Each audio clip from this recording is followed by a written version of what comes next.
Hey there, athletic motion golfers. This is Shaun Webb coming to you with another episode of AMG Mythbusters. And in this episode, we're going to talk about something in the Gears 3D motion capture system referred to as lead wrist set angle.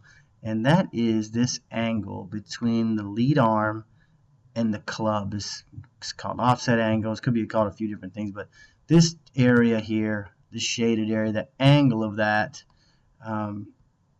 And beginning of the swing, it's 143, let's say. If it was straight down, it'd be 180. So hopefully you get the idea as to what that is measuring. Now, let's go ahead and take it through the swing and discuss here what I get a lot of questions about is, first of all, everybody knows that the wrist is kind of set, and you can see as they go back there, he actually takes it to 73-ish, 72, 73 at the top. So he has a little more than that 90 degrees, which would be right in this area. He actually reaches 90, and he keeps going and gets a little more of a set to his wrist, which is all fine. But what people get confused about is they feel like you hold this angle all the way down into impact. And that it couldn't be farther from the truth, so we're going to bust that myth here. Because in this graph, we can see and measure this angle throughout the downswing and look at it from infinite different viewpoints also. But let's just keep it here for now because it's a more intuitive way to look at it. And you can see right here in this graph rapidly increases. So what that means is from this point in the swing down, he is expanding that angle as much as he can. And all the way to the point where at impact, it reaches 162-ish max, 163.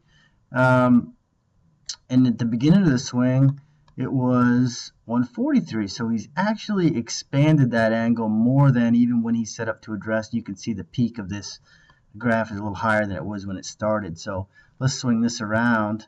You can see that he hasn't held that angle. And as he's unloading this angle and with my good friend Michael Jacobs with his new Kinetics software, Jacobs 3D, we can see that right in here the golfer is trying as hard as he can to line this club up for impact. And as he's doing that also, he's getting his forearms and the club kind of rotating to square the face. You can see that angle indicator here, rotate on top of the club, which would just square the face. But the main key takeaway from this video is this idea about holding this and restricting this angle from coming out. But you can see that's nothing farther from the truth, and a good way to see it here with Gears as I run it through kind of again one more time in slow motion. I'll change the viewpoint again, but you'll be able to see this angle come out right about in here, start unloading and squaring the club face. And that's a good feel for you, down late in the downswing to try to get the club to line up. That'll help you square the face. You're going to hit it more solid and actually add some club head speed down at the bottom, more so than if you were trying to hold this off in any way. So hope that helps. I hope that kind of destroys that myth, and hope it helps you hit it a little bit better.